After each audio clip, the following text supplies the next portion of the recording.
If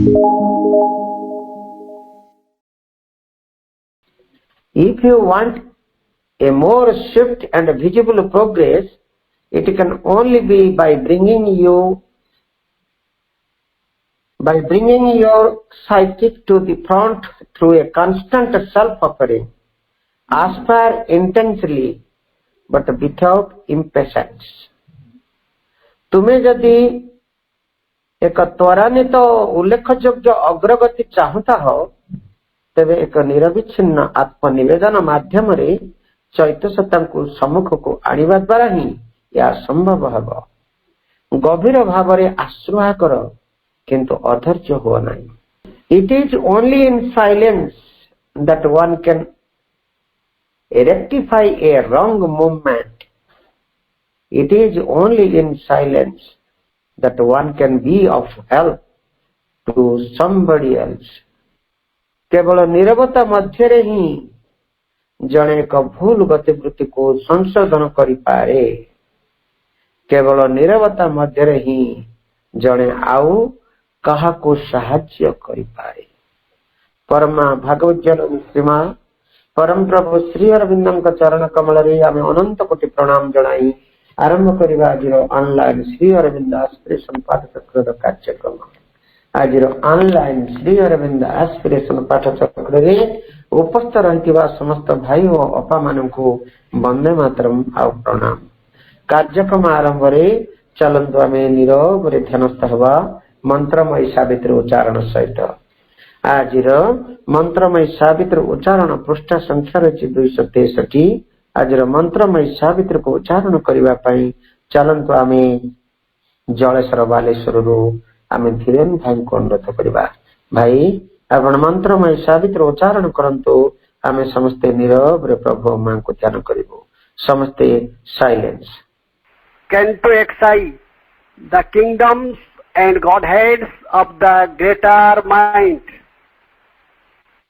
A memory still seen from lost heavens of truth. A wide release comes near, a glory calls. A might looks out, an strange felicity in glamorous passages of half-veiled light, wandering a brilliant shadow of itself, this quick, uncertain leader of blind gods, this tender of small lamps, this minister sought, hired by a mind and body for earth use, forgets its work, need crude realities. It recovers its renounced imperial light. It wears once more a purple robe of thought and knows itself the ideal's seer and king, communicant and prophet of the unborn, here to delight and immortality. All things are real, that here are only dreams. In our unknown depths sleeps their reserve of truth. On our unreached heights they reign and come to us, in thought and muse, trailing their robes of light. But our dwarf will and called pragmatic sense admit not the celestial visitants awaiting us on the ideal peaks, or guarded in our secret self unseen, yet flashed sometimes across the awakened soul, hide from our lives their greatness, beauty, power. Our present feels sometimes their regal touch. Our future strives towards their luminous thrones. Out of spiritual secrecy, they gauge immortal footfalls in mind's corridors found. Our souls can climb into the shining plains. The breaths from which they came can be our home. His privilege regent of shadowless sight, the thinker entered the immortal's air and drank again his pure and mighty source, immutable in rhythmic calm and joy. He so sovereignly free in limitless light, the unfallen plants, the third created worlds. धन्यवाद भाई एतबेले जे आमे मंत्रमय सावित्र उच्चारण सहित नीरव रे प्रभु मां ध्यान करूथिले समय हिचेबे चलंत आमे मांकर वंदना गान करबा आज नो कार्यक्रम रे वंदना टी मां प्रभु को चरण कमल रे प्रदान करबा पई आमे ढेंकानाल रो ममता आपन का अनुरोध करबा पापा आपण गोटे वंदना प्रभु मां को चरण कमल रे निवेदन करंतु। प्रतिटी क्षण रे जीवन को मोर नेउ चटाणी माँ नेउ चटाणी आलोक अंधार सुख दुख आलोक अंधार सुख दुख पारुनी जानी माँ पारुनी जानी प्रतिटी क्षण रे जीवन को मोर नेउ चटाणी माँ नेउ चटाणी सूर्य तो तुमे पद्मटिए मो करी चाली छत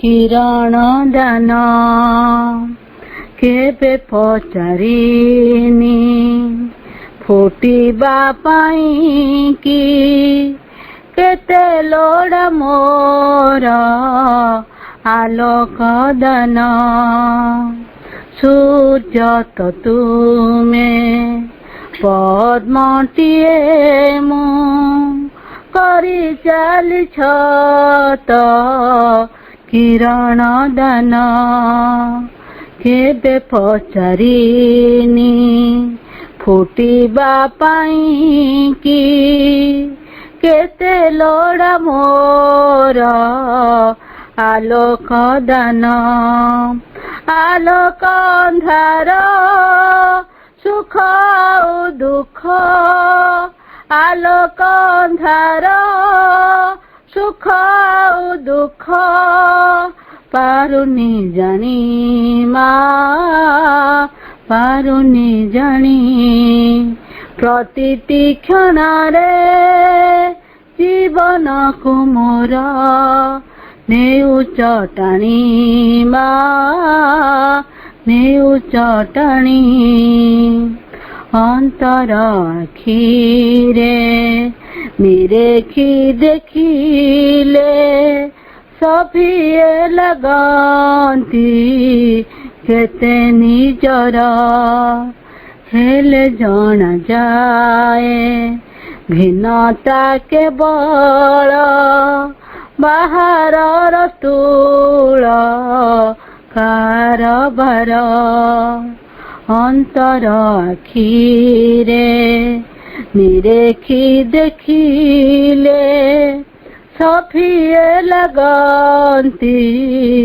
କେତେ ନିଜର ହେଲେ ଜଣାଯାଏ ଭିନ୍ନତା କେବଳ ବାହାରର ସ୍ଥୂଳ କାରବାର ଆପଣ ପଣିଆ ନେଇ ଏ ସଂସାର ଆପଣ ପଣିଆ ନେଇ ଏ ସଂସାର ସବୁ ଚଳଣି ମା ସବୁ ଚଳଣି ପ୍ରତିଟି କ୍ଷଣରେ ଜୀବନକୁ ମୋର ନେଉଛ ଟାଣି ମା ନେଉଛ ଟାଣି ଆଲୋକ ଅନ୍ଧାର ସୁଖ ଆଉ ଦୁଃଖ ଆଲୋକ ଅନ୍ଧାର ସୁଖ ଆଉ ଦୁଃଖ ପାରୁନି ଜାଣି ମା ପାରୁନି ଜାଣି ପ୍ରତିଟି କ୍ଷଣରେ ଜୀବନକୁ ମୋର ନେଉଛ ଟାଣି ମା ନେଉଛ ଟାଣି ନେଉଛ ଟାଣି ମା ନେଉଛ ଟାଣି। ଧନ୍ୟବାଦ। ସୁନ୍ଦର ପ୍ରାର୍ଥନାଟିଏ ପ୍ରଦାନ କରିଛନ୍ତି ମାଙ୍କ ଚରଣ କମଳରେ ପ୍ରଭୁଙ୍କ ଚରଣ କମଳରେ।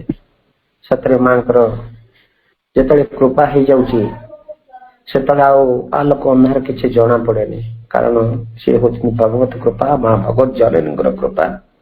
ସେ ଗୋଟେ ଫୋର୍ସ ଆମକୁ ସେ ଟାଣି ନେଇଯାଏ। ସୁଖ ଦୁଃଖ ଅନ୍ଧାର ଆଲୁଅ ଏସବୁ କିଛି ବି ଜଣା ପଡେନି। ବାସ୍ତବିକ ସେଇଭଳି ଆମେ ମାଙ୍କ ପ୍ରତି ଉନ୍ମୁକ୍ତ ଉନ୍ମିଳିତ ରହିଛି। ମା କହିଲେ ତୁ ମତେ ଟିକେ ଭଲ ପା, ମତେ ଡାକ, ନିରନ୍ତର ଡାକ, ଦେଖିବୁ ସବୁକିଛି ଠିକ ହେଇଯିବ। ତେଣୁ କିଛି ବି ଅସୁବିଧା ସେଠି ରହିବ ନାହିଁ, କାରଣ ଦିବ୍ୟ କୃପା ଆମକୁ ସବୁବେଳେ ଆମେ ପଛ ରହିଛି। ସିଏ ଆମକୁ କେବେ ଛାଡିକିରି ଯିବା ପାଇଁ ଚାହୁଁନି, ଆମେ କେବଳ ତାଙ୍କୁ ଛାଡି ଦଉଛେ, ସେଇଟା ହଉଛି ଦୁଃଖ। The divine grace is with us and never leaves us, even then the appearance are dark. ଯେତେବେଳେ କି ଆମମାନଙ୍କର ଅତି ବିପଦ ସମୟ ବା ଅନ୍ଧାର ସମୟ ବା ଅଜ୍ଞାନ ସଂକୁଳ ସମୟ, ସେଇ ଭିତରେ ମଧ୍ୟ ଦିବ୍ୟ କୃପା ଆମକୁ ଛାଡିକିରି ଯାଏ ନାହିଁ, ରହିଥାଏ। କେବଳ ଆମର କର୍ତ୍ତବ୍ୟ ହେଲା ଯେ ଆମେ ଯେମିତିକି କରେଣ୍ଟ ସହିତ ପ୍ଲଗ ର ସଂଯୋଗ ହେଲେ, କରେଣ୍ଟ ପ୍ଲଗ ରେ ଯଦି ପ୍ଲଗ ମାନେ କରେଣ୍ଟ ର ଯୋଉ ପ୍ଲଗ ରହିଛି ତା ସହିତ ଯଦି ୱାର କନେକ୍ସନ ହେଲେ ତାର ଯେମିତିକି ବିଦ୍ୟୁତ ପ୍ରାପ୍ତ ହୁଏ, ସେମିତି ମାଙ୍କର ସେଇ ଆଲୋକ ଶକ୍ତି ସହିତ ଆମେ ସବୁବେଳେ ସଂଯୁକ୍ତ ହେବା ଏବଂ ମାଙ୍କର ଶକ୍ତି ସବୁବେଳେ ଆମକୁ ପ୍ରବାହିତ ଆମ ଭିତରେ ହବ ଏବଂ ସିଏ ଅଗ୍ରଗତି କରାଇବ। ଧନ୍ୟବାଦ ବାପା ଏତେ ସୁନ୍ଦର ପ୍ରାର୍ଥନାଟି ପାଇଁ। ଆମେ ବର୍ତ୍ତମାନ ସମୟ ହେଇଛି, ଆମେ ମାଙ୍କର ସେଇ ଶକ୍ତି ପାର୍ବଣ ଚାଲିଛି। ଏବେ ଧରା ପୃଷ୍ଠରେ ମାଙ୍କର ଶକ୍ତି ବର୍ତ୍ତମାନ ବିରାଜିତ ହେଇଛନ୍ତି। ମା ବର୍ତ୍ତମାନ ଦଶଭୁଜା, ମହାକାଳୀ, ମହାସରସ୍ୱତୀ, ମହାଲକ୍ଷ୍ମୀ, ମାଙ୍କର ସର୍ବଶକ୍ତି ଧରା ପୃଷ୍ଠରେ ବର୍ତ୍ତମାନ ବିରାଜମାନ କରିଛନ୍ତି। ଆମମାନଙ୍କୁ ପରମ ଚେତନା ଆଡକୁ ଆଗେଇ ନେଇଯିବା ଲାଗି ଆମେ ଏତେ ଅବସର ଭିତରେ ପ୍ରଭୁ ଶ୍ରୀ ଅରବିନ୍ଦଙ୍କ ମାତୃ ସଂହିତାକୁ ଧାରାବାହିକ ଭାବରେ ଆଲୋଚନା କରି ଚାଲିଛେ। ଯାହାକି ଧାରାବାହିକ ଭାବରେ ଆଲୋଚନା କରି ଚାଲିଛନ୍ତି ଆମର କେନ୍ଦ୍ରାପଡାରୁ ଉର୍ମିଳା ଆପା। ସୁନ୍ଦର ସାବଳୀଳ ଏବଂ ଗୋଟେ ହୃଦୟଗ୍ରାହୀ ଆଲୋଚନା। ଅପାଙ୍କର ଆଲୋଚ୍ୟ ବିଷୟ ଆମର କଣ୍ଟିନ୍ୟୁ ରହିଛି ମାତୃ ସଂହିତା, ଶ୍ରୀ ଅରବିନ୍ଦଙ୍କ ମାତୃ ସଂହିତାର ପ୍ରଥମ ଅଧ୍ୟାୟ ର କଣ୍ଟିନ୍ୟୁ ଡିସ୍କସନ ରହିଛି दिव्य कृपा प्राप्तिर शर्त समूह प्रथम अध्याय मातृ संहिता श्री अरविंद मातृ संहितार प्रथम अध्याय कंटिन्यू डिस्कशन रही दिव्य कृपा प्राप्तिर शर्त समूह दिव्य कृपा पाइबा पाई जो कंडीशन रही से कंडीशन भितर गोटे कंडीशन होची समर्पण ताहा अपा कंटिन्यू रखिचंती अपा को आम अनुरोध करूँ अपा आलोचना को आगे नियंतु दिव्य कृपा प्राप्तिर शर्त समूह समर्पण अपा महाशक्ति आज धरावतरण होची दुर्गा पूजा अनुष्ठित होची दुर्गति नाशिनी माँ जगदम्बा तांकर समस्त शक्ति सहित धरित्री वक्षरे अवतीर्ण होती तांकरी कृपारे एई मानवीय जीवन जेते दुर्बलता जेते दुर्गति अच्छी सब दूरीभूत हो तांकरी आवाहन रे वर्तमान धरित्री उत्सव मुखर होती एवं यही अवकाश आमे दिव्य जननी माँ के संबंध रे किसी आलोचना करुचे आमर पूर्ववर्ती आलोचना जो रही श्री अरविंद मातृ संहिता दिव्य कृपा प्राप्तिर शर्त समूह से समर्पण प्रसंगटी पूर्व आलोचना क्रम दिव्य कृपा प्राप्तिर जो शर्त पालन करने को पड़ो से संपर्क में जहाँ उपस्थापित होती प्रथमतः समर्पण उपरे गुरुत्व आरोप करा जायछि। समर्पण शब्दटीर व्याख्यागत अर्थटी होची सम्यक अर्पण। सम्यक अर्थ होची व्यापक विशाल प्रचुर एठारे आमे ताकू सामग्रिक अर्थ रे ग्रहण करि परिबा। अर्पण होची अर्पी देबा यह केवल देवा अर्थ रे व्यवहार है नहीं कारण देवा सहित नेबा बा पाइबार इच्छा थाए। अर्पण बा अर्पी देवार अर्थ होची प्रतिदानर आशा न रखी संपूर्ण भाव रे देइदब। सनातन हिंदू संस्कृति रे देवदेवी निकट रे पूजा आराधना और प्रसाद अर्पणर परंपरा बहु जुगरु चली आछि। अनेक समय मानसिक करी पूजा विधान करा जाय थाए। यार अर्थ ए सबु निशर्त न थाए। यार पश्चात रे कोठी ना कोठी किछि पाइबार आशा उज्जीवित थाए। आमे भोग लगाई उपभोग चाहि थाउ। बाल भोग देई राजभोग चाहू। अल्प टिके चंड देई कल्प कल्प सुख ऐश्वर्य आशा करू। श्री अरविंद जोगरे समर्पणर अर्थ यह नुहे। एठारे कौनसी बाह्य उपचार माध्यम समर्पण कथा कुआ जाय नहीं। एठारे स्वयं को एवं स्वयं आचरित समस्त गति वृत्ति निजर समस्त प्रकृति प्रवृत्ति एपरिकी निज आयतरे रखिथिबा समस्त पार्थिव संपत्ति को संपूर्ण समर्पण करने आवश्यकता रही। गीतार जोगरे प्रदर्शित 18टी जोग मध्य सर्वशेष और सर्वश्रेष्ठ जोग थिला शरणागतिर बा समर्पण जोग। सर्वधर्मान परित्यज्य मामेकं शरणं व्रज अहम त्वाम सर्वपापेभ्यो मुक्तिं मा शुच। मात्र पूर्ण जोग समर्पण रु आरंभ या शेष नुहे। समर्पण रु आरंभ समर्पण रे यार गति समर्पण रे प्रगति समर्पण रे अग्रगति एवं समर्पण रे ही यार अंतिम परिणति।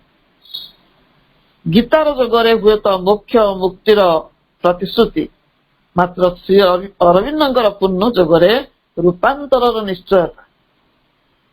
हम वर्तमान परवर्ती अनुच्छेद संपर्क में जानिबा।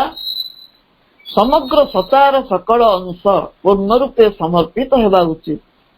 केवल चैत्य सत्ता उत्तर देले एवं ताहा संगे उच्चतर मन स्वीकार करिनेले बा एपरिकी आंतर प्राण पर्यंत ग्रहण कले तथा देहर आंतर चेतना गोटाए प्रभावर स्पर्श लाभ कले भी यह यथेष्ट नुहे। यही पर्यंत आम आलोचना करवा पाराग्राफ किछि अंश। ये अनुच्छेदटीर सामग्रिक अर्थ होची the surrender must be total and seize all the parts of the being। ये समर्पण परिपूर्ण होगा दरकार एवं आमर समस्त सतार समस्त अंग को यह धारण करने दरकार। आमे जानू आम मध्य परमंकर से दिव्य स्फुलिंग जहाँ श्री अरविंद चैत्य सत्ता बोली कहते जे कि आमर सक्रिय आत्मसत्ता से सदा जाग्रत से ही ऊर्ध्वस्थ आह्वान उत्तर दियंती समर्पण आवाहन को स्वीकार करती। मात्र आमर अन्य तीनोटी सत्ता यथा शरीर प्राण और मन एबे भी जोग मार्गी बा त्याग मार्गी नुहंती भोग मार्गी ही अछंती। श्रेय पथ को बरजी प्रेय पथरे हजी जाइछन उपभोग रे मजी रहिछन। केवल आंतर चेतना समर्पण कले हेब नाही, अन्य सत्ता गुड़िक समर्पण द्वारा शुद्ध नहेले रूपांतर योग्य हेबे नाही। आमे बुझी रखिबा आवश्यक जे आमर मन प्राण शरीर गोटे गोटे एकक सत्ता नुहंती। प्रत्येकंकर दुईटी स्तर रही, गोटे उच्चतर और गोटे साधारण स्तर। आमर से समस्त उच्चतर विभाग गुड़िक हुए तो समर्पणर शर्त को मानि नियंती, मात्र साधारण मन प्राण शरीर पक्षे यह ग्रहण करने अत्यंत कष्टकर होता है। उच्चतर मनटी ज्ञानदीप्त होइथिले समर्पणर आह्वान को ग्रहण करिने, मात्र अज्ञानाच्छन्न साधारण मनटी ताहा करे नहीं। आमर उच्चतर प्राणसत्ताटी जदि विशाल और बहुशक्तिशाली होता है से मध्य आवाहनटी को सम्मति दिए, मात्र आमर स्थूल प्राणसत्ताटी ग्रहण करि पारे नहीं। सेही भली आमर सूक्ष्म शरीर बा भौतिक सत्ताटी प्रत्युत्तर दे पारे सूक्ष्म भौतिक सत्ता, किंतु स्थूल जड़ शरीरटी असम्मत हुए। अतएव आमर उच्चतर मन प्राण शरीर चैत्र सत्तांक सहित समर्पित हेले मध्य समर्पणटी पूर्णांग हुए नहीं। आमर उच्चतर मन रे भक्ति थाए, उच्चतर प्राण रे शक्ति थाए एवं सूक्ष्म शरीर सत्ता मध्य संगतिर भाव थाए। एगुड़िक समर्पणर सहायक भित्तिभूमि होई पारंती। भित्ति थिले स्थिति थाए एवं दिने ना दिने यह परिणति प्राप्त करिव अर्थात सफल हेब। बर्तमान अन्य अंशटी देखिबा, आधारर कौनसी अंशरे एपरिकी अति स्थूल अंशरे भी जहा कुंठाग्रस्त जहा संशयपूर्ण विमिश्रित बा जहा प्रवंचनार अंतराल निजक लुचाई रखि थाए ता विद्रोह अथवा अस्वीकार करि थाए से समस्त को निशेष समर्पण करिया को हेबो। समर्पण को साकार और सार्थक करिया पई विविध पद्धति रही। आमे जतबेले कौनसी कार्य को अण आध्यात्मिक बोली विवेचना करू एवं यार जोग सहित कौन संपर्क नहीं बोली भावी अवज्ञा करू बा एड़े जाऊ, से समस्त असमर्पित होई रही जान। आम अज्ञता जोगु आम आखि उहाड़े एमाने छपी जान। आमे जो कर्म गुड़ी को जो भावना गुड़ी को बा वासना गुड़ी को नगण्य भावी अवज्ञा करिथाउ, सेठारे संकीर्ण मानसिक और प्राणिक विचार गुड़िक सक्रिय होई उठन। आम मध्यरे जो संदेह संशय थाए आमे ताकू प्रकाश करिथाउ, हेले आमर आंतर सत्ताटी ये समस्त समर्पण करने को चाहूए।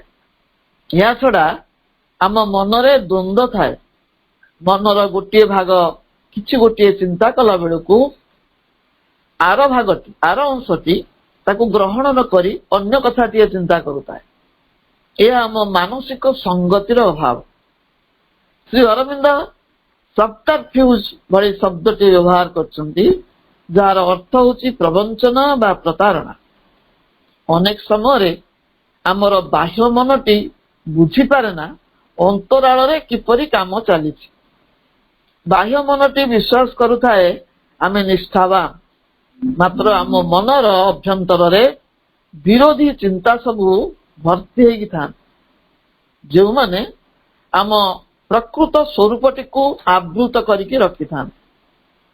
ଆମର ଉଚ୍ଚତର ଦ୍ରଷ୍ଟା ମନଟି ସେଗୁଡ଼ିକୁ ଲକ୍ଷ୍ୟ କରିପାରେ ନାହିଁ। ଏହି ସବୁ ଉପାଦାନ ଗୁଡ଼ିକ ଆମ ଅନ୍ତରୀଣ ଅସନ୍ତୁଳନର କାରଣ ଏବଂ ସାମଗ୍ରିକ ସମର୍ପଣର ଅନ୍ତରାୟ। ଏହି ଦ୍ୱିଧାଗ୍ରସ୍ତ ମନଟିକୁ ସଂକେନ୍ଦ୍ରିତ କରିବା କଷ୍ଟକର ସାଧନା। ଶ୍ରୀ ଅରବିନ୍ଦ ତାଙ୍କ ସମର୍ପଣ କବିତାଟିରେ ମନର ପ୍ରସଙ୍ଗଟି ଉତ୍ଥାପନ କରିଛନ୍ତି। କବିତାଟି ହେଉଛି, ହେ ଅନ୍ତରବାସୀ ପ୍ରଭୁ, ଯନ୍ତ୍ର ଏକ ଅଟେ ମୁଁ ତୁମର। ହେ ଅନ୍ତରବାସୀ ପ୍ରଭୁ, ଯନ୍ତ୍ର ଏକ ଅଟେ ମୁଁ ତୁମର। ହେ ନିଗୁଢ଼ ପୁରୁଷ ଓ ପ୍ରକୃତି ମୋର ମରମେ ନିହିତ। ମିଶି ଯାଉ ଆଜି ସକଳ ଏ ନଶ୍ୱର ସତା ମୋର, ସ୍ଥିର ଅଚଞ୍ଚଳ ତବ ଦିବ୍ୟତାର ମହିମା ସହିତ। ତୁମକୁ ମୁଁ ଦେଇଛି ମୋ ମନ, ତୁମକୁ ମୁଁ ଦେଇଛି ମୋ ମନ, ଯେଉଁଥିରେ ଖୋଳାଯିବ ତୁମ ମାନସ ପରୀକ୍ଷା। ତୁମକୁ ମୁଁ ଦେଉଛି ମୋ ଇଚ୍ଛା, ବନିବାକୁ ସଂକଳ୍ପ ତୁମର। ରହସ୍ୟମୟ ଓ ଅନୁଚାର ଆମ ମିଳନରେ, ମୋର ହୋଇ ନ ରହୁ କିଛି ବି ଭଗ୍ନାଂଶ। ହୃଦ ମୋ ସ୍ପନ୍ଦିତ ହେଉ ତୁମ ପ୍ରେମ ବିଶ୍ୱ ସ୍ପନ୍ଦନରେ। ହୃଦ ମୋ ସ୍ପନ୍ଦିତ ହେଉ ତୁମ ପ୍ରେମ ବିଶ୍ୱ ସ୍ପନ୍ଦନରେ। ପୃଥିବୀର କର୍ମ ଲାଗି ଯନ୍ତ୍ର ତବ ହେବ ମୋ ଶରୀର। ତୁମରି ଆନନ୍ଦ ଧାରା ଝରିବ ମୋ ସ୍ନାୟୁତନ୍ତ୍ରୀ ଶିରା ପ୍ରଶିରାରେ। ତୁମ ଶକ୍ତି ବିଛୁରଣେ ଜ୍ୟୋତିର ସାରମୟ ହେବ ଚିନ୍ତା ଯେତେ ମୋର। ଚିରଦିନ ଆତ୍ମାକୁ ମୋ ରଖି ଏକା ତୁମ ଅର୍ଚ୍ଚନାରେ। ସେଦିନେ ତୁମକୁ ଭେଟେ ତୁମ ପ୍ରତିରୂପ ଓ ପ୍ରତିଟି ଆତ୍ମାରେ। ମାନସିକ ସ୍ତରରେ ଆମେ ଚିନ୍ତା କରୁ, ଏ କାମ କରି କିମ୍ବା ସେ କାମ କରି ଆମେ ସମର୍ପଣ କରିପାରିବା। ଏ କାର୍ଯ୍ୟପନ୍ଥା କିମ୍ବା ସେ କାର୍ଯ୍ୟପନ୍ଥା ଆମକୁ ସମର୍ପଣର ନିକଟବର୍ତ୍ତୀ କରିବ। ମାତ୍ର ଆମର ଅସୁମାରୀ କାମନା ବାସନା ଏ କ୍ଷେତ୍ରରେ ପ୍ରତିବନ୍ଧକ ହୋଇ ଉଠେ। ଆମେ ସୁସ୍ୱାଦୁ ଭୋଜନ ଖୋଜୁ, ଏହା ଆମ ଭୌତିକ ଶରୀରର କାମନା। ସୁସ୍ୱାଦୁ ଖାଦ୍ୟ ପ୍ରାଣିକ ସ୍ତରରେ ଅନ୍ୟ ଉପରେ ପ୍ରଭୁତ୍ୱ ବିସ୍ତାର କରିବା ପାଇଁ ଇଚ୍ଛା କରୁ। ଏ ପ୍ରାଣର ହେଉଛି ଅହଙ୍କାର। ଏହା କରି ଆମେ ନିଜେ ପ୍ରତାରିତ ହେଉଛୁ ଯେ ଆମେ ସେମାନଙ୍କୁ ଭଗବତ ଅଭିମୁଖୀ ହେବା ପାଇଁ ସାହାଯ୍ୟ କରୁଛୁ। ଅନ୍ୟ ଜଣଙ୍କ ଉପରେ କର୍ତ୍ତୃତ୍ୱ ବିସ୍ତାର କରି ଆମେ ତାକୁ ଭଗବତ ଅଭିମୁଖୀ କରୁଛୁ ବୋଲି ଗୋଟେ ଭ୍ରାନ୍ତ ଧାରଣାର ବଶବର୍ତ୍ତୀ ହେଇଯାଉ। ସୁସ୍ୱାଦୁ ଖାଦ୍ୟ ପ୍ରତି ଆସକ୍ତିକୁ ଆମେ ଏହି କୈଫିୟତ ଦେଇ ବୁଝେଇ ଦଉ ଯେ ଭଗବାନଙ୍କ କାର୍ଯ୍ୟ କରିବା ପାଇଁ ଶରୀରକୁ ସୁସ୍ଥ ସବଳ ଓ ସମର୍ଥ କରି ରଖିବା ପାଇଁ ଏହି ଖାଦ୍ୟର ପ୍ରୟୋଜନ ଅଛି। ଆମେ ନାନା ପ୍ରକାର ଯୋଉ ଖାଦ୍ୟ ଆମ ଚେତନାକୁ ବିକାରଗ୍ରସ୍ତ କରିବ ଅଥଚ ଜିଭକୁ ଭଲ ଲାଗିବ। ଆମେ କାହା ପାଲରେ ପଡିଛୁ? ଆମେ କାହା ପାଇଁ ଖାଉଛୁ? ଜିଭ ପାଇଁ ଖାଉଛୁ। ଜିଭ କହୁଛି ଜି ଭରକର ଭୋଗ କର, ମନ ଖୁସି କରିକି ଉପଭୋଗ କର। जीव खाऊन जीव माने बंचिबा जीव कौची जी को बस में रखो अर्थात निज जीवन को निज आयतर रख किंतु आम जीवर प्ररोचन पड़ी सुस्वादु खाद्य खाई निज को बुझे दऊ जे मो शरीर चर्चा पाई शरीर सुरक्षा पाई दरकार थिला।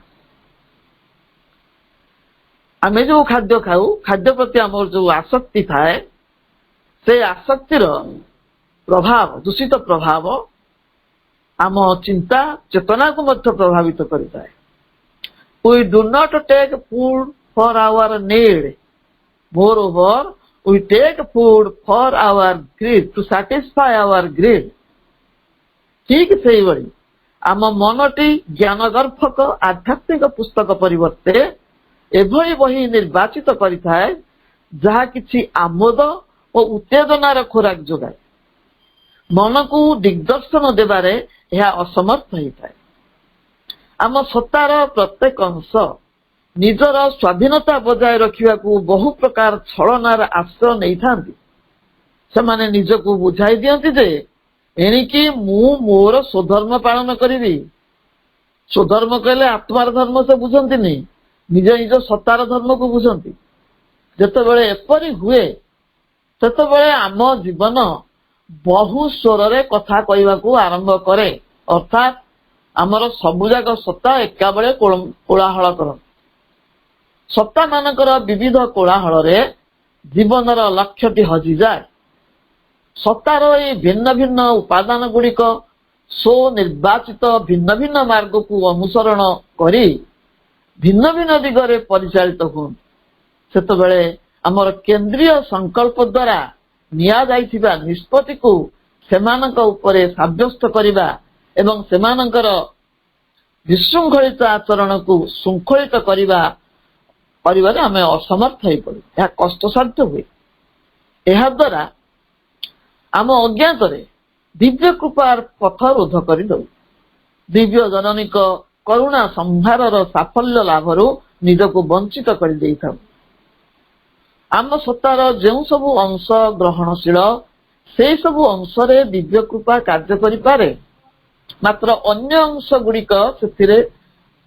ଗୁଡ଼ିକ ସେଥିରୁ ବଞ୍ଚିତ ହୁଅନ୍ତି। ସମଗ୍ର ସତ୍ତାର ସାମଗ୍ରିକ ଉନ୍ମିଳନ ହିଁ ଏକମାତ୍ର ବାଟ ଯାହା ଧୀରେ ଧୀରେ ଅଗ୍ରଗତି ଲାଭ କରିବ। ଏହା ଗୋଟିଏ ଦିନରେ ହୋଇଯିବ ନାହିଁ। ଏହା ଏକ ଶୃଙ୍ଖଳିତ କାର୍ଯ୍ୟଧାରା। ଏଥିପାଇଁ ଆତ୍ମନିରୀକ୍ଷଣ ଏବଂ ନିଷ୍ଠା ଆବଶ୍ୟକ। ପ୍ରତି ମୁହୂର୍ତ୍ତରେ ନିଜର ବାହ୍ୟ ତଥା ଆଭ୍ୟନ୍ତରୀଣ ଗତିବିଧି ଉପରେ ତୀକ୍ଷ୍ଣ ଦୃଷ୍ଟି ରଖିବାକୁ ପଡ଼ିବ। ଆମର ପ୍ରତ୍ୟେକଟି ଗତିବୃତ୍ତି, ଚିନ୍ତା, ଭାବନା, ଆବେଗ, ପ୍ରବେଗ, ଅନୁରାଗ, ବିରାଗ, ଆଶା, ନିରାଶା ତଥା ଭାବନାର ଯୋଉ ଉତ୍ଥାନ ପତନ, ତାକୁ ନିଜ ଭିତରେ ଲୁଚେଇବା ଉଚିତ ନୁହଁ। ଅନ୍ୟମାନଙ୍କ ଠାରୁ ଆମେ ଲୁଚେଇ ରଖିପାରୁ, ମାତ୍ର ଆମ ନିଜ ନିକଟରେ ଏବଂ ଆମ ଅନ୍ତରରେ ବିରାଜିତ ସେହି ଦିବ୍ୟ ସତ୍ୟଙ୍କ ନିକଟରେ ବା ମାଙ୍କ ନିକଟରେ ଏହା ଗୋପନୀୟ ନ ରହି ସ୍ପଷ୍ଟ ଭାବରେ ପ୍ରକାଶିତ ହେବା ଆବଶ୍ୟକ। ଆମ ସତ୍ତା ମାନଙ୍କର ଦୁର୍ବଳତା ଯେତେବେଳେ ଆମ ଆଖି ଆଗରେ ସ୍ପଷ୍ଟ ହେଇଯିବ, ସେତେବେଳେ ଆମେ ନିଜେ ନିଜକୁ ଜାଣିବା, ନିଜର ଦୁର୍ବଳତାକୁ ଚିହ୍ନି ପାରିବା। ସେତେବେଳେ ସାହସର ସହିତ ସ୍ୱୀକାର କରିବାକୁ ହେବ ଯେ ମୁଁ ଏହି ସ୍ତରରେ ଦୁର୍ବଳ ଏବଂ ମୋତେ ସବଳ ହେବାକୁ ହିଁ ହେବ। ସେଗୁଡ଼ିକ ଶାରୀରିକ, ପ୍ରାଣିକ ବା ମାନସିକ ଦୁର୍ବଳତା ଯାହା ବି ହୁଅନ୍ତୁ, ସେ ସମସ୍ତଙ୍କୁ ମାଙ୍କ ପାଖରେ ନିବେଦନ କରିବାକୁ ପଡ଼ିବ। ସମର୍ପଣ ସହିତ ସଂକଳ୍ପ ଅଙ୍ଗାଙ୍ଗୀ ଭାବରେ ଜଡ଼ିତ। ଆଉ ଗୋଟେ ସହାୟକ ଶବ୍ଦ ଅଛି, ଇଏ ମଧ୍ୟ ଆମ ସର୍ତ୍ତାବଳୀ ଭିତରୁ ଅନ୍ୟତମ, ସଂକଳ୍ପ, ଦୃଢ଼ ସଂକଳ୍ପ। ସଂକଳ୍ପ ବିନା ସମର୍ପଣ ହେଇପାରିବ ନାହିଁ। ଦୃଢ଼ ସଂକଳ୍ପ ମାଧ୍ୟମରେ ଆମେ କ୍ରୋଧକୁ ପ୍ରେମ ଦ୍ୱାରା, ବାସନାକୁ ବିଶୁଦ୍ଧତା ଦ୍ୱାରା, ଲୋଭକୁ ଉଦାରତା ଦ୍ୱାରା, ଅହଙ୍କାରକୁ ନମ୍ରତା ଦ୍ୱାରା ଏବଂ ମିଥ୍ୟାକୁ ସତ୍ୟ ଦ୍ୱାରା ଅତିକ୍ରମ କରିପାରିବା। ଏଥିସହିତ ମାଙ୍କ କୃପା ପ୍ରତି ଅବିଚଳ ଆସ୍ଥା ରହିବା ଆବଶ୍ୟକ। ପରବର୍ତ୍ତୀ ଆଉ ଗୋଟେ ସର୍ତ୍ତ ବି ତା ସାଙ୍ଗରେ ରହିଛି, ସେଟା ହଉଛି ଆସ୍ଥା, ଅବିଚଳ ବିଶ୍ୱାସ। The mother's grace is itself miracle. It can do anything and everything. ମାଙ୍କର କୃପା ହଉଛି ନିଜେ ଗୋଟିଏ କୁହୁକ ବା ଯାଦୁ, ଅଲୌକିକ। ଏହା ଯେକୌଣସି ଯାହା ବି ସାଧ୍ୟ କରିପାରେ। ଆଶ୍ରମରେ ବିତରିତ ମାଙ୍କ ବାଣୀ ଅନୁସାରେ it is only by remaining perfectly peaceful and calm and with an unshakable confidence and faith in the divine grace that you will allow circumstances to be as good as they can be. The very best happens always to those who have put their entire trust in the divine only. ଦିବ୍ୟ କୃପା ଉପରେ ଅବିଚଳ ଆସ୍ଥା ଓ ବିଶ୍ୱାସ ସହକାରେ କେବଳ ମାତ୍ର ସର୍ବସଙ୍ଗତ ଭାବେ ଶାନ୍ତିପୂର୍ଣ୍ଣ ଓ ସ୍ଥିର ରହିବା ଦ୍ୱାରା ହିଁ ତୁମେ ପରିସ୍ଥିତି ସବୁ ଯେତିକି ଉତ୍ତମ ହେବା ସମ୍ଭବ ତାହା ହେବା ଦିଗରେ ପଥ ସୁଗମ କରିପାରିବ। ସବୁଠୁ ଉତ୍ତମ ସର୍ବଦା ସଂଗଠିତ ହୁଏ ସେଇମାନଙ୍କ କ୍ଷେତ୍ରରେ ଯେଉଁମାନେ ସେମାନଙ୍କର ସମଗ୍ର ବିଶ୍ୱାସ ଭଗବାନଙ୍କ ଉପରେ, କେବଳ ମାତ୍ର ଭଗବାନଙ୍କ ଉପରେ ନ୍ୟସ୍ତ କରିଥାନ୍ତି। ଆଗରୁ ମଧ୍ୟ ଏକଥା କୁହାଯାଇଛି ଯେ ମା କହୁଛନ୍ତି, ମୋ କୃପା ତୋ ସହ ଅହରହ ରହିଛି, ହେଲେ ତୁ ତାକୁ ଯେତିକି ସୁଯୋଗ ଦେବୁ ସେ ସେତିକି କ୍ରିୟାଶୀଳ ହେବ। ସଂକ୍ରାମକ ରୋଗୀ ଯେପରି ଡାକ୍ତରଙ୍କୁ ରୋଗ ଲୁଚାଇ ମୃତ୍ୟୁ ମୁଖରେ ପଡେ, ଆମେ ସେହିପରି ଆମ ସତ୍ତା ମାନଙ୍କ ଅନ୍ତର୍ଭୁକ୍ତ ଚେତନାର ଯୋଉ ବ୍ୟାଧି ବିକୃତି ଅଛି, ଶାରୀରିକ ଚେତନା, ପ୍ରାଣିକ ଚେତନା, ମାନସିକ ଚେତନାର ଯୋଉ ବିକୃତି ସବୁ ରହିଛି, ବିକଳାଙ୍ଗ ଅବସ୍ଥା, ସେଗୁଡିକ ହଉଛି ତାର ବ୍ୟାଧି। ଆମ ଚେତନାର ଶାଶ୍ୱତ ଚିକିତ୍ସକ ହଉଛନ୍ତି ଯେ ଡିଭାଇନ ମଦର, ଯେ ଡିଭାଇନ ଡକ୍ଟର। ତାଙ୍କୁ ଯଦି ଲୁଚେଇ ରଖିବା ଏଇ ବିକାର ଗୁଡିକୁ, ଏଇ ରୋଗ ଗୁଡିକୁ, ତାହେଲେ ଆମର ସେଇଭଳି ଦୁଃଖମୟ ଅବସ୍ଥା ଆସିବ, ଆମେ ଶେଷ ପାଇଯିବା, ବହୁତ କଷ୍ଟ ଭୋଗିବାକୁ ପଡିବ। ମା ଆମକୁ ପରିଶୁଦ୍ଧ ଓ ବିକାର ମୁକ୍ତ କରିବା ପାଇଁ ଅଛନ୍ତି। ମା ଯାହା ବି ବ୍ୟବସ୍ଥା କରିବେ ତାକୁ ବିନା ପ୍ରତିବାଦରେ ଗ୍ରହଣ କରିବାକୁ ହବ। କାରଣ ରୋଗ ଛଡିବାକୁ ହେଲେ ପିତା ଔଷଧ ଖାଇବାକୁ ହେଇଥାଏ, ବଥ ଭଲ ହେବାକୁ ହେଲେ ଡାକ୍ତରଙ୍କ ଛୁରୀର ଆଘାତ ସହିବାକୁ, ଅପରେସନ ଦରକାର ହୁଏ। In whatever situation, Sri Aurobindo କହୁଛନ୍ତି, in whatever situation the mother puts you, it is for your betterment, don't be discouraged. ଆମେ ଯେଉଁ ଅବସ୍ଥାରେ ଅଛୁ, ମା ଯେଉଁ ଅବସ୍ଥାରେ ଆମକୁ ରଖନ୍ତି, ସେଟା ଆମର ଉନ୍ନତି ପାଇଁ ରଖନ୍ତି। ତେଣୁ ହତୋତ୍ସାହିତ ହେବା ଆଦୌ ଉଚିତ ନୁହେଁ। ଆମେ ଯେଉଁ ଅବସ୍ଥାରେ ଅଛୁ ତାହା ହେଉଛି ଅଜ୍ଞାନତାର ଏକ ସାଧାରଣ ଅବସ୍ଥା। ଏହା ପ୍ରାୟ ପ୍ରତ୍ୟେକଙ୍କ ପାଖରେ ଦେଖାଯାଏ। ଏହାର କାରଣ ହେଉଛି ଆମେ ଯେହେତୁ ନିମ୍ନ ପ୍ରକୃତିରୁ ଉଚ୍ଚତର ପ୍ରକୃତି ଆଡକୁ କ୍ରମେ କ୍ରମେ ଅଗ୍ରସର ହେଉଛୁ, ଆମକୁ ଏଇ ସବୁ ଅସଙ୍ଗତିର ସମ୍ମୁଖୀନ ହେବାକୁ ପଡୁଛି। ଯିଏ ଯେତେ ଜୋରରେ ଆଗକୁ ଯାଏ, ସେ ପବନର ଧକ୍କା ସେତେ ଜୋରରେ ଖାଏ। ଏସବୁ ଆମ ନିମ୍ନ ପ୍ରକୃତିର ଅବଦାନ, ଯାହାକୁ ଆମେ ଛାଡି ଯିବାକୁ ଚାହୁଁଛୁ ଏବଂ ସେ ଆମ ଗୋଡକୁ ଟାଣି ଧରୁଛି। ଏ କ୍ଷେତ୍ରରେ ଆମକୁ ଆମର ମନ, ମସ୍ତିଷ୍କ ଆଉ ହୃଦୟ, ତିନିଟା, ମନ, ମସ୍ତିଷ୍କ, ହୃଦୟ ଏବଂ ହାତ ମଧ୍ୟରେ ସଙ୍ଗତି ରକ୍ଷା କରିବାକୁ ହେବ। ଗୋଟେ ହଉଛି ମସ୍ତିଷ୍କରେ ଥିବା ଆମ ମନ, ଆମ ହୃଦୟ ଏବଂ ତାଙ୍କ ଭାବନାକୁ, ଯୋଜନାକୁ କାର୍ଯ୍ୟକାରୀ କରୁଥିବା ଆମର ଯୋଉ ହାତ, ଆଙ୍କ ମଧ୍ୟରେ ସଙ୍ଗତି ରକ୍ଷା କରିବାକୁ ପଡିବ। ମୁଣ୍ଡରୁ ବାହାରୁଥିବା ଯୋଜନା, ହୃଦୟରୁ ବାହାରୁଥିବା ଭାବନା ଏବଂ ହସ୍ତ ଦ୍ୱାରା ହେଉଥିବା ସମ୍ପାଦନା ମଧ୍ୟରେ ସଙ୍ଗତି ସ୍ଥାପନ ଆବଶ୍ୟକ। ସେଥିପାଇଁ କୁହାଯାଇଛି, establish harmony between your head, heart and hands. ଆମ ସମସ୍ତଙ୍କ ଭିତରେ ଏପରି କିଛି ଅଂଶ ଥାନ୍ତି ଯୋଉମାନେ କି କେବେ ହେଲେ ସମ୍ମୁଖକୁ ଆସନ୍ତି ନାହିଁ, ଲୁଚି ଲୁଚି ପଛକୁ ଟାଣିବାରେ ଲାଗିଥାନ୍ତି। ପ୍ରଥମେ ସେମାନଙ୍କୁ ଆମକୁ ବୁଝେଇ ସୁଝେଇ ଅନୁନୟ ବିନୟ ମାଧ୍ୟମରେ ବଶ କରି ସେମାନଙ୍କର ସମର୍ଥନ ଆଣିବା ଦରକାର। ଆବଶ୍ୟକ ହେଲେ ସେମାନଙ୍କୁ ଶାସ୍ତି ଦେଇ ମଧ୍ୟ ସାଧ୍ୟ କରିବାକୁ ପଡିବ। ଏଇ କ୍ଷେତ୍ରରେ ଜଣେ ସନ୍ନ୍ୟାସୀର ଶୃଙ୍ଖଳା କଥା ମନକୁ ଆସେ। ସନ୍ନ୍ୟାସୀର ଶୃଙ୍ଖଳା, ମା ଯଦିଓ ଏପରି ଶୃଙ୍ଖଳାକୁ ସମର୍ଥନ କରନ୍ତି ନାହିଁ, ତଥାପି ସେ କହୁଛନ୍ତି ଜଡତାକୁ ଭାଙ୍ଗିବାକୁ ହେଲେ ବରଂ ଏ ଧାରାକୁ କିଛି ମାତ୍ରାରେ ପ୍ରୟୋଗ କରାଯାଇପାରେ। ଶୃଙ୍ଖଳାର ଧାରା, ସନ୍ନ୍ୟାସୀର ଶୃଙ୍ଖଳା। ଯେତେବେଳେ ମନୁଷ୍ୟର ପ୍ରକୃତି ପରିବର୍ତ୍ତନ ବିମୁଖ, ସେତେବେଳେ ଏକ ସନ୍ନ୍ୟାସୀର ଶୃଙ୍ଖଳା ଆବଶ୍ୟକ ହୋଇପାରେ। ମାତ୍ର ତାହା ଯେପରି ଅନ୍ଧତାରେ ପର୍ଯ୍ୟବେସିତ ନ ହୁଏ, ଅର୍ଥାତ୍ ଅନ୍ଧ ଭଳି ତାର ଅନୁସରଣ କରାଯିବ ନାହିଁ। 1950 ମସିହାରେ ଆଶ୍ରମ ପ୍ଲେଗ୍ରାଉଣ୍ଡରେ ମା ତାଙ୍କର ଅନୁଗତ ଶିଷ୍ୟ ବା ଛାତ୍ରମାନଙ୍କୁ ଇଭିନିଂ କ୍ଲାସ ମାନଙ୍କରେ ମା ପୁସ୍ତକ ଉପରେ ତାଙ୍କର କେତେକ ସୁଚିନ୍ତିତ ମନ୍ତବ୍ୟ ଦାନ କରିଥିଲେ। ତାଙ୍କ ଉକ୍ତି ଅନୁସାରେ, ତୁମେ ଯଦି ନିଜ ଉପରେ ଏକ ଶୃଙ୍ଖଳା ଆରୋପ କର, ଯଦି ତାହା ନିର୍ବୁଦ୍ଧତାପୂର୍ଣ୍ଣ ହୋଇନଥାଏ, ତାହା ତୁମକୁ ସାହାଯ୍ୟ କରିପାରେ। ମା କହୁଛନ୍ତି, ମୁଁ ତାକୁ ହିଁ କହେ ଶୃଙ୍ଖଳା। ତପସ୍ୟା ତଥା ସମସ୍ତ ବୈରାଗୀ ସୁଲଭ ଶୃଙ୍ଖଳା ଯାହା ସାଧାରଣ ଭାବରେ ଅଭ୍ୟାସ କରାଯାଏ, ତାହା ତୁମକୁ ଅହଙ୍କାରୀ କରି ଗଢି ତୋଳିପାରେ ଏବଂ ତାର ଅହଙ୍କାର ଗୋଟେ ମାଧ୍ୟମ ବି ହେଇ ଉଠେ। ଏହା ତୁମ ମଧ୍ୟରେ ଏପରି ଏକ ଭୟଙ୍କର ଅହଙ୍କାରକୁ ଗଢି ତୋଳେ ଯାହାକୁ ତୁମେ କଦାଚିତ ବଦଳେଇ ପାରିବ ନାହିଁ।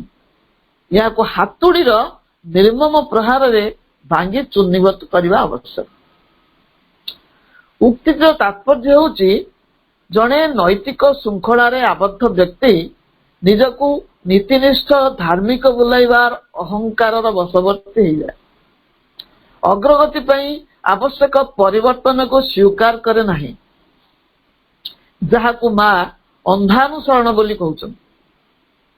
ପୁଣ୍ୟର ପୋଷାକଟିକୁ ଖୋଲିବାକୁ ଚାହେଁ ନାହିଁ, ଫଳରେ ତା ଅଭ୍ୟନ୍ତରର ସମସ୍ତ ଆବର୍ଜନା ନିମ୍ନ ପ୍ରକୃତି ଚିରଦିନ ପାଇଁ ଅନ୍ଧକାରରେ ରହିଯାଏ।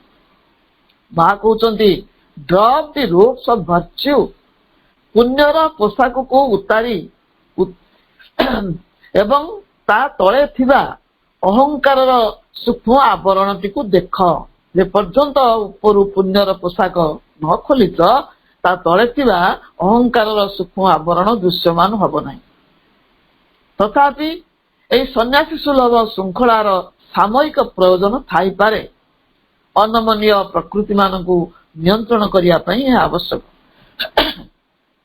ନିଜକୁ ପରିବର୍ତ୍ତନ କରିବା ସମସ୍ତ ପ୍ରୟାସ ସତ୍ତ୍ୱେ ବିଫଳ ହେଲେ ବି ହତାଶାବାଦୀ ହେବା ଉଚିତ ନୁହେଁ। ହତାଶା, ନିରାଶା ଓ ଅବସାଦ ବୋଧ ହେଉଛି ସାଧନାର ସବୁଠୁ ବଡ଼ ପ୍ରତିବନ୍ଧକ। ସେଥିପାଇଁ ଶ୍ରୀ ଅରବିନ୍ଦ କହନ୍ତି ଡିପ୍ରେସ୍ ଦି ଡିପ୍ରେସନ୍। ଡିପ୍ରେସ୍ ଦି ଡିପ୍ରେସନ୍ ଅର୍ଥ ଅବସାଦକୁ ହିଁ ଅବସାଦଗ୍ରସ୍ତ କର। ମାଙ୍କ ଉକ୍ତି ହିଁ ଆମ ଭିତରେ ଆଶାର ସଞ୍ଚାର କରେ। Nobody can say there is no hope for me because the divine grace is there. ଦିବ୍ୟ କୃପା ଥାଉ ଥାଉ କେହି ବି କହିପାରିବେ ନାହିଁ ମୋ ପାଇଁ କିଛି ଆଶା ନାହିଁ ବୋଲି। ପୁନଶ୍ଚ we must learn to rely only on the divine grace and to call for its help in all circumstances. କେବଳ ଦିବ୍ୟ କୃପା ଉପରେ ଆସ୍ଥା ସ୍ଥାପନ କର ଏବଂ ପ୍ରତ୍ୟେକ ଘଟଣାରେ ହସ୍ତକ୍ଷେପ ପାଇଁ ସେହି କୃପାକୁ ହିଁ ଆବାହନ କର। ତାହେଲେ ଏହା ନିରନ୍ତର ଆଶ୍ଚର୍ଯ୍ୟଜନକ ଭାବେ କାର୍ଯ୍ୟ କରିବ। With faith in the divine grace, all difficulties are solved. ଦିବ୍ୟ କୃପାରେ ଉପରେ ଗଭୀର ଆସ୍ଥା ହିଁ ସମସ୍ତ ଅସୁବିଧାକୁ ସମାଧାନ କରେ। It is when all seems lost that all can be saved. ଯେତେବେଳେ ଲାଗେ ସବୁ କିଛି ନଷ୍ଟ ହେଇଯାଉଛି ବୋଲି, ସେତେବେଳେ ସବୁ କିଛି ସୁରକ୍ଷିତ ରହିଥାଏ। When you have lost confidence in your personal power, then you should have faith in the divine grace. ଯେତେବେଳେ ତୁମର ନିଜର ଶକ୍ତି ଉପରେ ବିଶ୍ୱାସ ତୁଟେଇ ଦିଅ, ସେତେବେଳେ ମାଙ୍କ କୃପା ଉପରେ, ଦିବ୍ୟ କୃପା ଉପରେ ଗଭୀର ଆସ୍ଥା ରଖ। Have faith in the divine grace. In spite of everything, it will lead you to your true goal. ତୁମେ ଯଦି ସେଇ ଦିବ୍ୟ କୃପା ଉପରେ ଭରସା ରଖ, ସମସ୍ତ ଅସୁବିଧା ସତ୍ତ୍ୱେ ଏହା ତୁମକୁ ତୁମ ଲକ୍ଷ୍ୟ ପଥରେ ଆଗେଇ ନେବ। ଯେହେତୁ ଆମେ ମନୁଷ୍ୟ ଏବଂ ମନକୁ ପ୍ରଧାନ ଯନ୍ତ୍ର ଭାବରେ ବ୍ୟବହାର କରୁଛୁ, ସେ କେତେବେଳେ ହେଲ୍ପର ହେଉଛି ତ କେତେବେଳେ ବା। The mind is responsible for the feelings of pleasure and pain. Control of the mind is the highest yoga. ତେଣୁ use your mind as a filter. Watch and don't allow any useless thought to enter the mind. ମନ ହେଉଛି ସବୁ ପ୍ରକାର ଅନୁଭବ ପାଇଁ ଦାୟୀ, ଆନନ୍ଦ ପାଇଁ, ଯନ୍ତ୍ରଣା ପାଇଁ ଦାୟୀ। ଯଦି ମନକୁ ନିୟନ୍ତ୍ରଣ କରିବା ହେଉଛି ସବୁଠାରୁ ସର୍ବୋତ୍ତମ ଯୋଗ। ମନକୁ ଗୋଟେ ଫିଲ୍ଟର କରି ବ୍ୟବହାର କରିବା ଦରକାର ଏବଂ ଦେଖିବା ଦରକାର ଓ ତାକୁ ଅନୁମତି ଦିଆଯିବ ନାହିଁ ଯେ ବାଜ୍ୟ ଭାବନା ଗୁଡ଼ିକ ଯେମିତି ତା ଭିତରକୁ ନ ପଶେ। କାରଣ ଆମ ମନର ଆକାଶରେ ଅନେକ ଭାବନା ତ ଡେଣା ମେଲେଇ ଡେଳା ଧାଳିକି ବୁଲିବେ। ଆକାଶରେ ପକ୍ଷୀମାନେ ଉଡ଼ନ୍ତି, ଆକାଶ ବାଧା ଦିଏ ନାହିଁ, କିନ୍ତୁ ବସିବାକୁ ମଧ୍ୟ ଜାଗା ଦିଏ ନାହିଁ। ଠିକ ସେହିପରି let the birds of thought fly in your sky, mind sky, but don't let them rest there or nest there. ଭାବନାର ପକ୍ଷୀ ଗୁଡ଼ିକ ଡେଣା ଝାଡ଼ି କୋଳାହଳ କରି ତୁମ ମନର ମୁକ୍ତ ଆକାଶରେ ଉଡ଼ି ବୁଲନ୍ତୁ ପଛେ, କିନ୍ତୁ ସେମାନଙ୍କୁ କେବେ ପ୍ରଶ୍ରୟ ଦିଏ ନା ସେଠି ବସା ବାନ୍ଧିବାକୁ କିମ୍ବା ବିଶ୍ରାମ ନେବା ପାଇଁ। ଦିବ୍ୟ କୃପା ପ୍ରାପ୍ତିର ସର୍ତ୍ତ ସମୂହ ସମ୍ପର୍କରେ ଆମର ଆଲୋଚନା ଧାରାବାହିକ ଭାବରେ ଆଗକୁ ଚାଲିପାରେ। ବର୍ତ୍ତମାନ ସୁଦ୍ଧା ଆମେ ଯେତୋଟି ପଏଣ୍ଟ ଉପରେ ଆଲୋଚନା କରୁଛେ ସେଥିରୁ ଗୋଟିଏ ହେଲା ସମର୍ପଣ, ସରେଣ୍ଡର, ଦ୍ୱିତୀୟଟି ହେଲା ସଂକଳ୍ପ ବା ଏ ଷ୍ଟ୍ରଙ୍ଗ ୱିଲ୍ ପାୱାର, ତୃତୀୟଟି ହେଉଛି ବିଶ୍ୱାସ, ଏ ଫାର୍ମ ଫେଥ୍। ପରବର୍ତ୍ତୀ ପର୍ଯ୍ୟାୟରେ ଆମେ ସମର୍ପଣ ସମ୍ପର୍କରେ ଅଧିକ ଆଲୋଚନାକୁ ପ୍ରବେଶ କରିବା। ସମର୍ପଣ ସମ୍ପର୍କରେ ମା ଏବଂ ପ୍ରଭୁ ଯାହା କହିଛନ୍ତି ସେଥିରୁ କେତେକ ଉକ୍ତି ଆମର ପ୍ରଣିଧାନ ଯୋଗ୍ୟ। ଶ୍ରୀ ଅରବିନ୍ଦ କହନ୍ତି, all can be done by the divine, the heart and nature purified, the consciousness awakened, the veils removed, if one gives oneself to the divine. ସବୁ କିଛି ଭଗବାନ କରିପାରିବେ।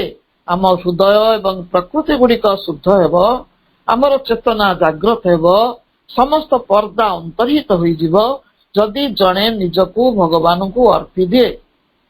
ପୁନଶ୍ଚ ପ୍ରଭୁ କହୁଛନ୍ତି, surrender is not a thing that is done in a day.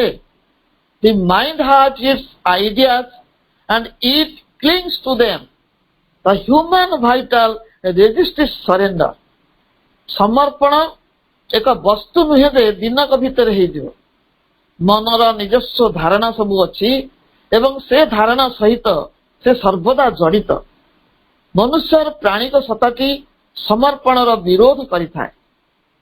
The physical consciousness is like a stone and what it calls surrender is often no more than inertia. ଶରୀର ଚେତନାଟି ଗୋଟିଏ ପଥର ସଙ୍ଗେ ସମାନ।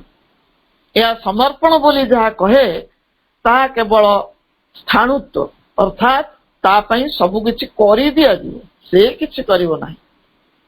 ମା କହନ୍ତି, ଯୋଗର ଅର୍ଥ ପରମ ଦିବ୍ୟଙ୍କ ସହ ମିଳନ ଏବଂ ଏ ମିଳନ ଫଳପ୍ରଦ ହୁଏ ଭଗବାନଙ୍କ ନିକଟରେ ନିଜକୁ ଅର୍ପଣ କରିବା ଦ୍ୱାରା। ପ୍ରାରମ୍ଭିକ ପର୍ଯ୍ୟାୟରେ ତୁମକୁ କହିବାକୁ ହେବ, ମୁଁ ଭଗବାନଙ୍କ ସେବକ, ମୋର ଜୀବନ ସମ୍ପୂର୍ଣ୍ଣ ରୂପେ ଭଗବାନଙ୍କୁ ଅର୍ପିତ ହୋଇଛି। ମୋର ସମସ୍ତ ଉଦ୍ୟମ, କ୍ରିୟା ଏବଂ ଜୀବନରେ ତାକୁ ଉପଲବ୍ଧି କରିବା ପାଇଁ ସବୁକିଛି ମୁଁ ଭଗବାନଙ୍କ ଉପରେ ନିର୍ଭର କରୁଛି। ତାପରେ ମା କହୁଛନ୍ତି, ତାହା କେବଳ ପ୍ରାରମ୍ଭିକ ପଦକ୍ଷେପ, ସେତିକିରେ ଅଟକି ଗଲେ ଚଳିବ ନାହିଁ। ଯେତେବେଳେ ତୁମେ ସ୍ଥିର କରିବ ଯେ ତୁମର ସମଗ୍ର ଜୀବନ ଭଗବାନଙ୍କୁ ଅର୍ପଣ କରିଛ ବୋଲି, ପ୍ରତ୍ୟେକ ମୁହୂର୍ତ୍ତରେ ତାହା ସ୍ମରଣ ରଖିବା ଉଚିତ। ମା କହୁଛନ୍ତି, surrender is the decision to hand over the responsibility of your life to the divine. Without this decision, nothing is at all possible. If you do not surrender, the yoga is entirely out of the question. ସମର୍ପଣ ହେଉଛି ତୁମ ଦ୍ୱାରା ନିଆଯାଇଥିବା ଏକ ସିଦ୍ଧାନ୍ତ, ଯାହା ଫଳରେ କି ତୁମେ ତୁମ ଜୀବନର ସମସ୍ତ ଦାୟିତ୍ୱ ଭଗବାନଙ୍କୁ ଦେଇଥାଅ। ଏପରି ସିଦ୍ଧାନ୍ତ ନ ନେଲେ ତୁମ ଦ୍ୱାରା ଆଉ କିଛି ହେବା ସମ୍ଭବ ନୁହେଁ। ତୁମ ଭିତରେ ଏପରି ଏକ ଦୃଢ଼ ବିଶ୍ୱାସ ଆସେ ଯେ ଈଶ୍ୱରଙ୍କ ବିନା ତୁମେ କିଛି କରିପାରିବ ନାହିଁ। ତାପରେ ଆସିବ ତୁମର ଆତ୍ମୋତ୍ସର୍ଗ ବା କନସିକ୍ରେସନ। ତୁମ କଣ୍ଠରୁ ସତ୍ୟ ଉଚ୍ଚାରିତ ହେବ, ହେ ପ୍ରଭୁ, ଆପଣଙ୍କ ଆଗରେ ହେଇ ମୁଁ ଠିଆ ହୋଇଛି। ନାନାଦି ଗୁଣ ଓ ଦୁର୍ଗୁଣରେ ପରିପୂର୍ଣ୍ଣ ପ୍ରାଣୀଟିଏ। ମୋ ଭିତରେ ଭଲ ଅଛି, ମନ୍ଦ ବି ଅଛି, ଆଲୁଅ ଅଛି, ଅନ୍ଧକାର ମଧ୍ୟ ଅଛି। ମୁଁ ଯେଉଁପରି ଅଛି ସେହିପରି ଭାବରେ ଆପଣଙ୍କୁ ଅର୍ପଣ କରୁଛି। ମୋର ସମସ୍ତ ଉତ୍ଥାନ ପତନକୁ, ନାନା ପ୍ରକାରର ଦ୍ୱନ୍ଦାତ୍ମକ ପ୍ରବେଗ ଗୁଡ଼ିକୁ, ମୋର ସବୁ ପ୍ରକାରର ସ୍ୱଭାବ ଚରିତ୍ରକୁ ଆପଣଙ୍କ ପାଦ ତଳେ ସମର୍ପି ଦେଉଛି। ମୋତେ ନେଇ ଆପଣଙ୍କର ଯାହା ଇଚ୍ଛା ତାହା କରନ୍ତୁ। Offer sincerely to the divine your obscurities and you will be able to receive the light. ଅତ୍ୟନ୍ତ ନିଷ୍ଠାପର ଭାବରେ ତୁମର ସମସ୍ତ ତମସାଚ୍ଛନ୍ନ ଲୁକ୍କାୟିତ ଗୋପନ ପ୍ରବୃତ୍ତି ଗୁଡ଼ିକ ଅର୍ପଣ କରିଦିଅ, ଯାହା ଫଳରେ ତୁମେ ଦିବ୍ୟ ଆଲୋକ ପ୍ରାପ୍ତ କରିବାର ଯୋଗ୍ୟ ହୋଇ ଉଠିବ। ତୁମ ଚିନ୍ତାରେ, କର୍ମରେ, ଅନୁଭବରେ, ପ୍ରବୃତ୍ତିରେ लक्ष लक्ष जिनिस रही ता तुमे एजाए तांको देना यह तुम भितरे और भगवान भितरे एक पर्दा परी रही आमे से दिव्य कृपारू एजाए वंचित होइकी रही। वर्तमान समय सूचना देलानी वक्तव्य को आम प्रथम अनुच्छेदर तार जो क्रमे तार क्रम अनुसार आम चलीचे यही दिव्य कृपार सप्त समूह आउ जहा कि रही परवर्ती पर्याय आम तक आलोचना को नवा। बर्तमान समय हो मां चरण रे मोर यही वक्तव्य समर्पण करने जाऊँगी। संतोष भाई को आस्पिरेशन पाठचक्र को मोर अनेक कृतज्ञता मत सुजोग देइछंदी मां मातृ बहिटी आलोचना करने। मु तो प्रथम रु कही अव्यक्त ताको व्यक्त करने साधारण मानुषी चेतना पक्षरे केते असंभव। तेणु अनेक त्रुटि विच्युति सहित थी अपूर्णता भी थी तथापि से बांगमयी मूर्ति को आवाहन करथिले मो भितर आविर्भूत होई तुम कथा मां तुम्हें कुह आ से माटी भितरे मुटी को समर्पण न करिया पर्यंत ये कथा मध्य ठीक भाव उपस्थापित हो पारिबो नाही। से मुटी को मां नहीं जातु मुटी तांको भितरे विलीन हो जाऊ एतिकी तांको पाखरे मोर प्रार्थना। समस्त को अनेक अनेक शुभेच्छा। आज पार्वण समय दिव्य जननीकर आशीर्वाद समस्त ऊपर धरी पड़ू चेतना उपरे फुटी से अंधकार दूरीभूत हो यही अश्विनर चंद्र भली किरणता भितर बर्षि जाऊ जी प्रार्थना करी मां पाखरे मोर वक्तव्य को समर्पण करुछि। समस्त को आउरी थरे धन्यवाद वंदे मातरम। धन्यवाद बापा एते सुंदर भाव मांकर शक्ति संचारण करुतले आमरी मानकर भितरे मन प्राण शरीर को स्पर्श करी जाउतला आपनकर से शक्ति चारण मांकर शक्ति आपण ताको एते सुंदर भाव से शक्ति को प्रेरित करुतले मांक कथा जुआड़ू शुणिले सियाड़ू मिठा अमृत कथा मांकर शक्ति सहित मां धरावर्तन होइचंती आम मानक पई एवं आमे तांक प्रति जेते जेते समर्पित हवा एवं तांकर शक्ति आमको फेरी रहिबो एवं सब किछि ही से ही करि नेबे। केवल आमर इच्छाटी रहिबो आश्रय रहिबो निवेदन रहिबो तांक प्रति जे मां मु तुमको भल पाए मां जहा कहिचंती तू टिके मते भल पा धन सब किछि तो पाई प्राप्त हो जिवो। तो जहा तोर हबार अछि सब किछि ए जन्म अनेक जहा जन्म जेते जन्म लागुना कांकी मुहि तार शेष माने ता सहित मुहि केवल तोर सब किछि तू कर देबा पाई शेष निष्पत्ति केवल मु। वर्तमान आमे अपन को बहुत बहुत धन्यवाद दबा ए बोली मां बहुत कृपा करंतु आउरी से मांकर कथा सुंदर भाव बुझे चलंतु। एबे आमे संगीता पाम पाखरे अछंती संगीता पा कहबा मातृमंत्र से प्रदान करंतु मातृमंत्र सहित संगीता पांकर हम आज कार्यक्रम को विरति घोषणा करिबा। संगीता पा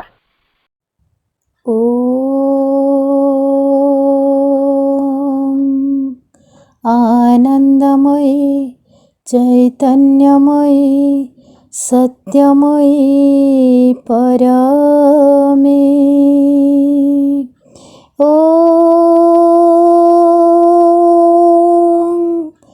आनंदमयी चैतन्यमयी सत्यमयी परमे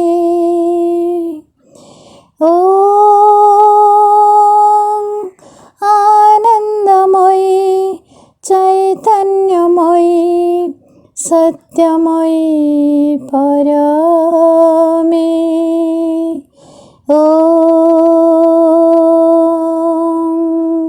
आनंदमयी चैतन्यमयी सत्यमयी परमे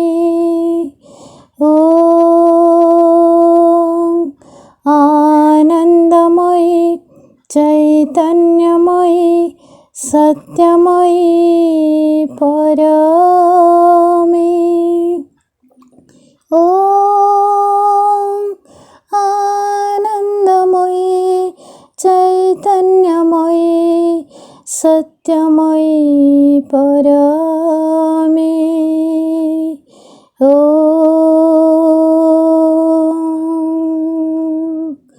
आनन्दमयी चैतन्यमयी सत्यमयी परमे। ॐ आनन्दमयी चैतन्यमयी सत्यमयी परमे। कार्यक्रम उपस्थित थिबा समस्त भाई अपा मान को पुणी थे वंदे मातरम तथा प्रणाम जनाई अपन को आम बहुत बहुत धन्यवाद ज्ञापन करी एवं प्रभु मान चरण कमल पुणी अनंत कोटि प्रणाम जनाई आज कार्यक्रम को ये आम विरति घोषणा करें। कार्यक्रम समस्त को माँ।